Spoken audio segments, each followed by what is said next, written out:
let's talk about upcoming events first while I have your attention.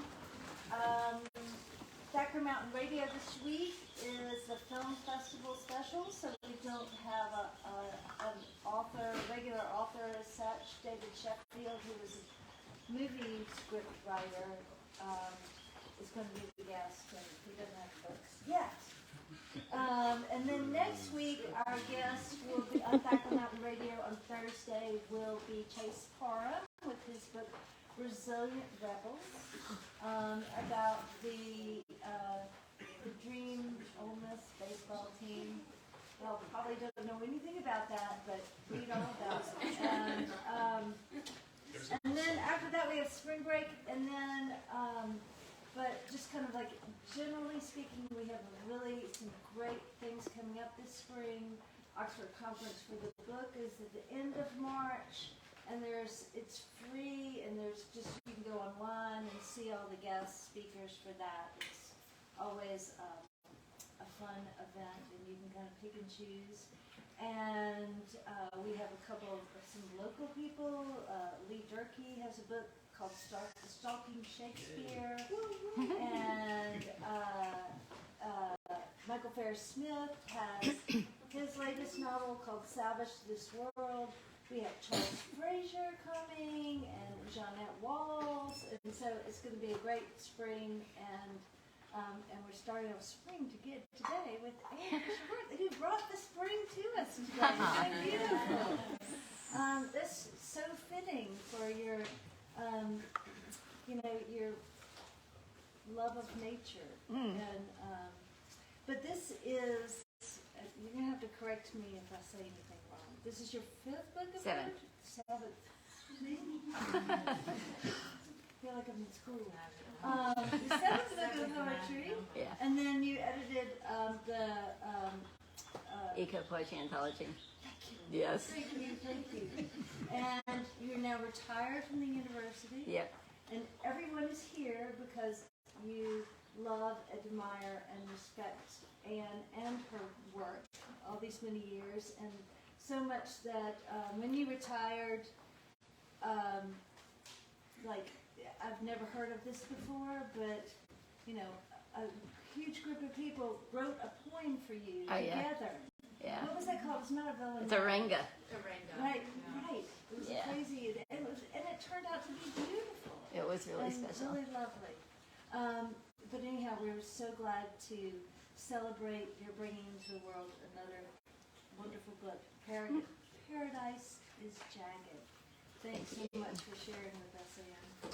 Thank you. Welcome our dear friend, Ann Fisher-Wirth.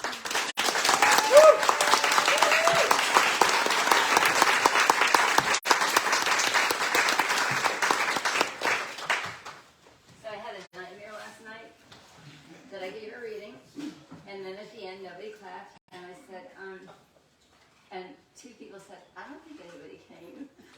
And then I looked around, and it turned out I was in kind of an empty barracks looking room. I'd gone to completely the wrong building, and whoever had showed up for my reading was like in a different place. Thank you all so much for being here in the flesh. I hope that you eat lots of cake. It's really lovely to see you. So I'm going to read some poems, and thanks once more to Square Books. I figured I just have to keep writing books so that I can keep having readings at Square Books. It's the most special in the world. So I'm going to start out with a poem called Imagining Caroline Casper, Nebraska, 1880. Both my parents were born in Nebraska, and I was just kind of trying to think back through the personality of my family. Her sons were so lithe and quick, racing with salt to catch the tail feathers of birds. They even laughed when they fell. And the whole bright sky around them, every branch and leaf in that high, windy arch, shook like gypsy tambourines against the blue. But she was a woman. Dressed in brown or blue, she worked by the kitchen window. No lover came to meet her. No white feather drifted down from Canada geese as they soared screaming in leave-taking above the stinging water. The whole wintry flight of them, strong and fierce and free, Yes, she was a woman, and her level blue eyes left no mark unnoticed on the table. Her hands learned to be quick at gathering fruit or sewing seams or plucking the feathers from birds. Home was her church, and she the arch. For women are the keystone, the preacher said. Her whole life, she learned pleasure was flimsy as feathers. Like rivers she could not travel, the thick blue veins rose up in her hands. Her nails broke to the quick. Up to the elbows in work, she could not leave. But once as she stood washing, great dark leaves began to sway outside the window. Her back pricked as if somebody watched her. Drying her hands, she turned. The whole sky darkened. From the shadows, a deeper blue gathered up in a rustle of feathers.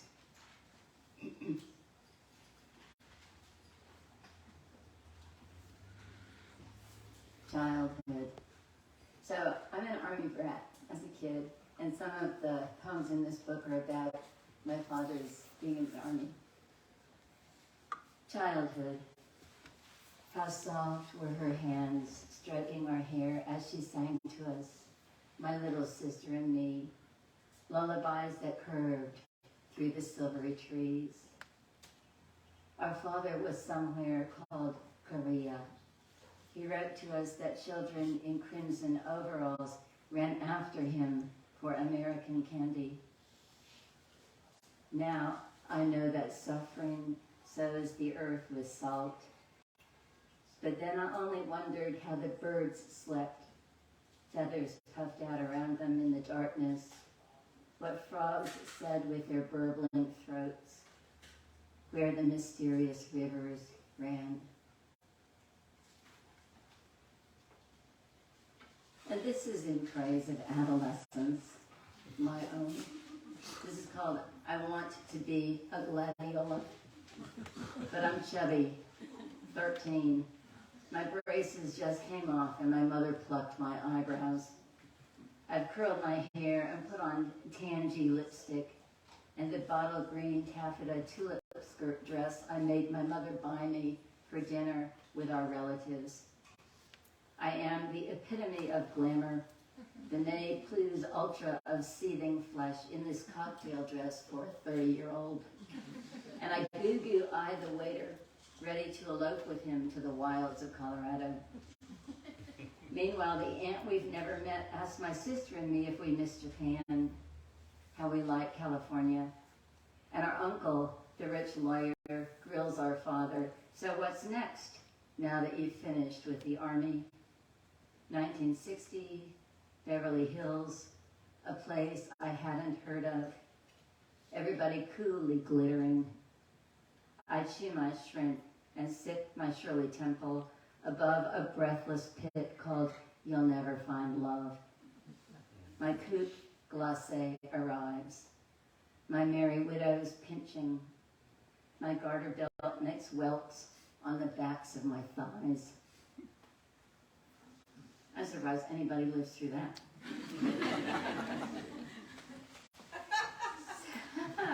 So, been there. Y'all know what a merry widow is, right? It's pre-spandex and much more torturesome. So, some of the poems in this book are written during COVID and are about my life during COVID, which entailed a lot of sitting, looking at my front yard.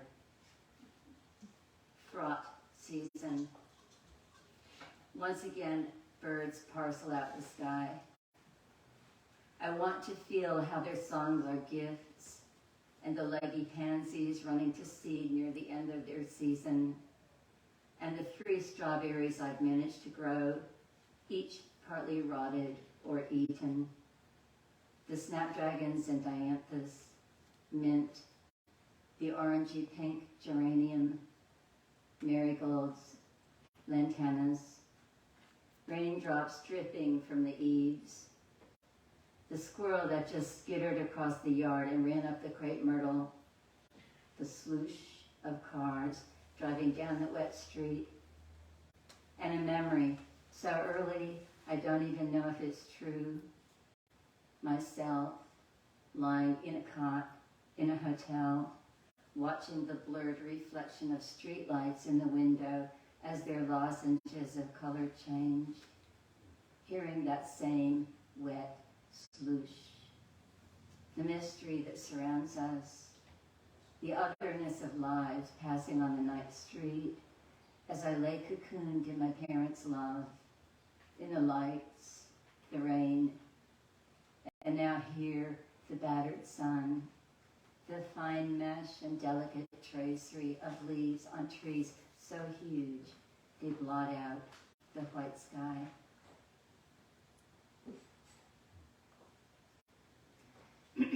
Some of the poems in this book are elegies for my sister, who died on the 1st of October 2019, and I'm going to read 3 of those.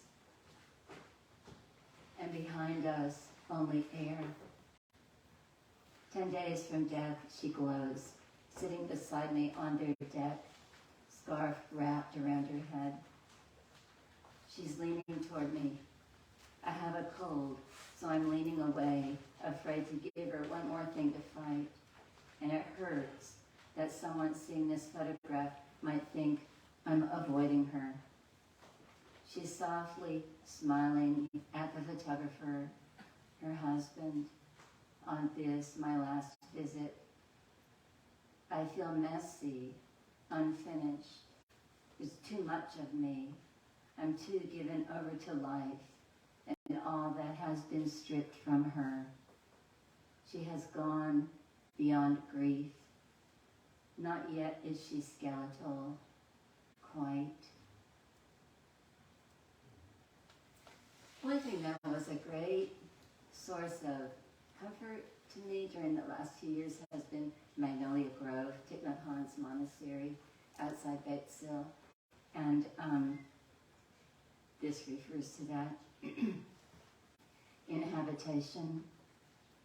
A year ago, midsummer, we visited Magnolia Grove, you with your newly shaved head.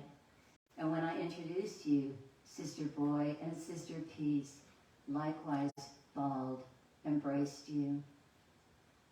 Heat gathers, every day hotter than the day before. Something lives in our walls again, scrabbling behind the bricked-up fireplace, and ants spill out from infinitesimal cracks in the corners. Apricots ripen, apricots rot before they're ripe. My days in near seclusion creep through the hours and surrender to sleep or to twitches, as if I'm a rag doll shaken. I can't tell you how I miss you. I keep wanting to phone you, ask something you would know with your flawless memory. What year our father went to Korea, when and how our grandparents died. To ask if you remember all that past. But one night, as I lay there twitching, trying to sleep, you came through the shining membrane between life and death, so that I saw you, and I was you, gaunt edifice, cage of bone, and the clear, diminishing flame that was still in that second, my sister. Persimmons. My sister said, I would like to write about these persimmons, but I can't. Along the street they hung, glossy and taut among the leaves, olive light in their red-orange flesh like breasts, like buttocks or wombs swollen with sun, with desire, those sexy fruits that she loved, on this radiant All Souls morning when she returned to walk with me.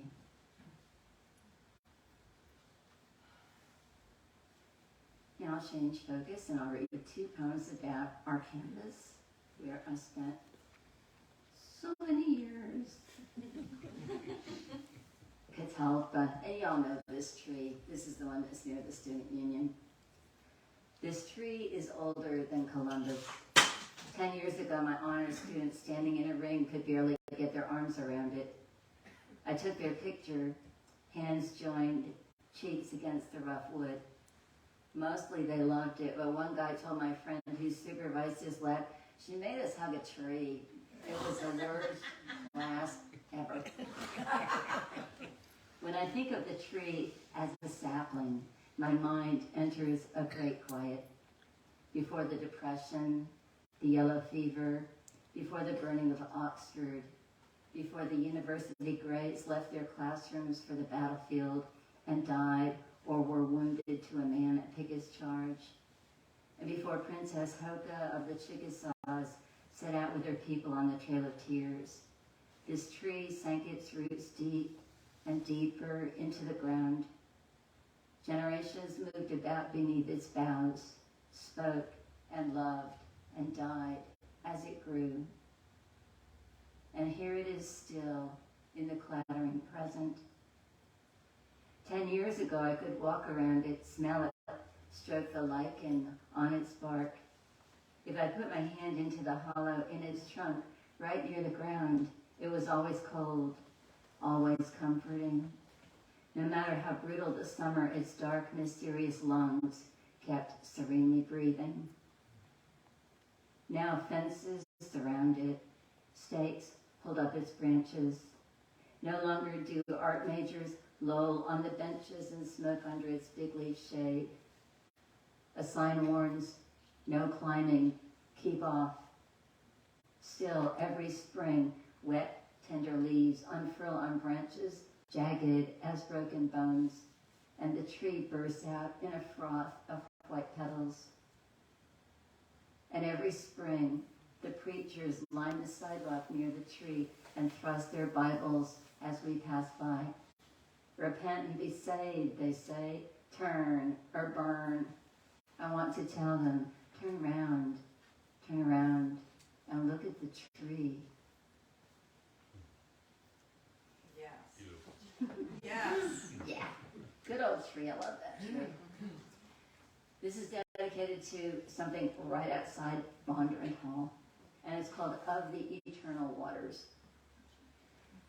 I don't care if you saved a little boy by grabbing the tail of his shirt as he was falling off a Ferris wheel, or performed a Heimlich as Danny choked on chicken, or tucked your feet behind your neck and balanced on your hands, or if you loved to snuggle with your blue-eyed, roundish mother, or you loved your army father but couldn't make his slide rule work, or you wish you had a parrot who said, "Timor mortis conturbat me," or you wish you had an Airedale, or you wish you had a kitten, or your son painted your bedroom, it's like sleeping in a daffodil, or your apple pies to die for, or you once ate a pansy and mustard and potato chips and applesauce on tuna, or you dream you could wander on every glorious Wanderweg in the flower-speckled Alps, or your irises are blooming, or your salvias are blooming, or something ate your basil, or Van Gogh, Magritte, and Bruegel, or one night by the Seine, or one noon in the cafe, or you love his warm, blunt hands, or fire glints off your opal ring, or you've taught here 30 years, or your smile could charm a badger, you can't wade in this fountain.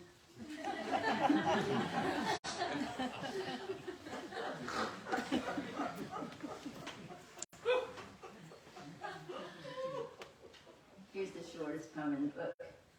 Owl. What does the day bring? Nothing. When does the night end? Never.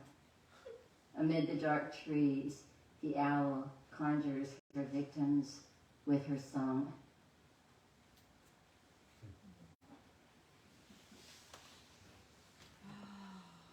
Wouldn't come. So this is an experience that I had in what's called La France profound rural France.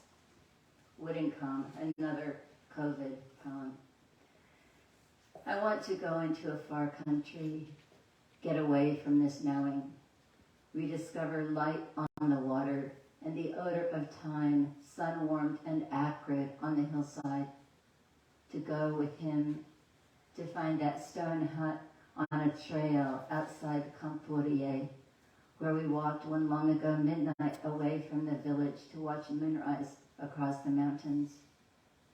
That abandoned one-room hut where a woman, I imagined, once combed her hair with a wooden comb.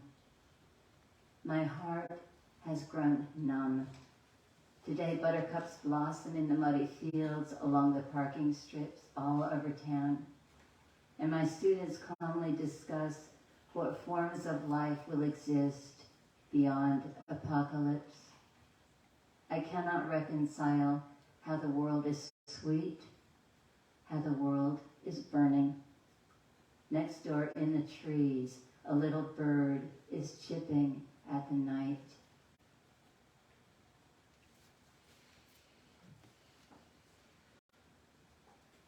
So my two homes are California, where I spent many, many years, and Mississippi.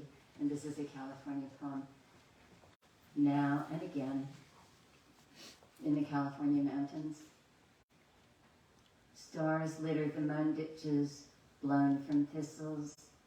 The fawn's spots fade with latening June. The morning glories like thimbles of milk among seed-heavy grasses where 1,000 weed stems arc and angle without words. A red-tailed hawk rides the thermals, hovering.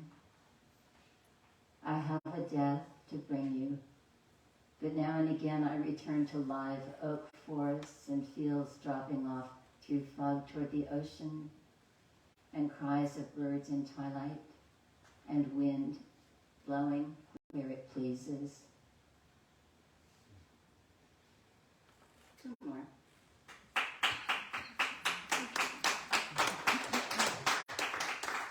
So this one is a reverse abecedarian. An abecedarian is a poem that starts the first line with A and the next line with B and the next line with C and so on.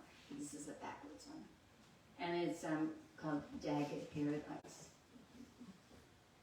Zing. You're alive, aren't you? X-rays show nothing wrong. Why fight against this happiness?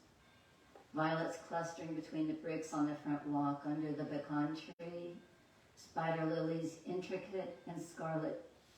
Theo, the tuxedo cat, laving cream on the porch. Sunlight on the trail this morning warms my love's neck and his worn red shirt. It gilds the bulrushes, silvers the feathery grasses. Quick, look. As we walk, the heron who lives by the little pond rises heavy-bodied into the trees. One rudbeckia, one purple zinnia. Not much else grows where the trail branches off into darkness. Moon tonight is full, sailing around the sky, clouds whipping past. Leaning on my husband, I crook my neck to look up at the sky. Keep him safe, moon and sky. Keep him in your care. My guy in his jeans and hiking boots, his olive-colored shirt, and the belt tongue that keeps curling. In my squeaky voice, I sing him, Il y a longtemps que je t'aime. How old we're growing together, him with his toenails sharp as knives, gnarly eyebrows, me with my twisted toes. We love the things we love for what they are, wrote Frost, and it's true. Every cicada sings us closer to winter now. Darkness soaks the grasses, pulls beneath the trees. Come here, little one, whoever you may be. The day and night ripen blood-red berries of sumac, dogwood, roses. All the leaves are mottled and stained. Amen. Breathe in. It's late October.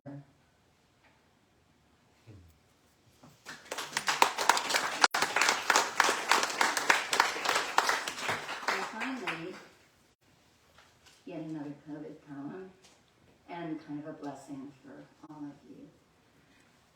A young stag at dusk, white tail flicking, eating flowers heaped on a raw grave. He raises his head to watch us before he vanishes slowly into the trees. Outside the kitchen window, my peace roses ride on arching stems like moons in a lead white sky.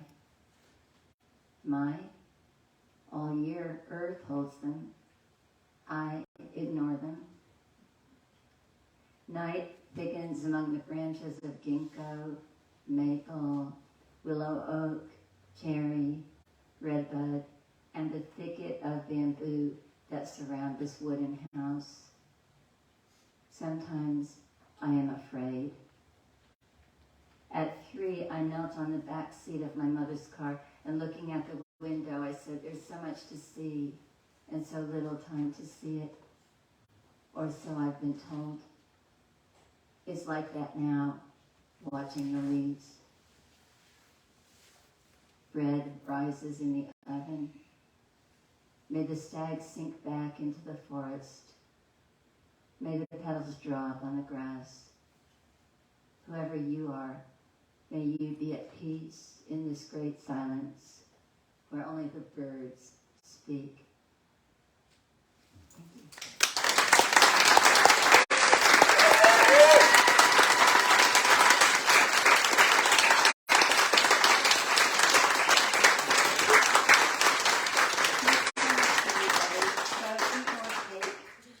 And if you want to go to Seagrass, you're going to have a drink. That's where we're headed at.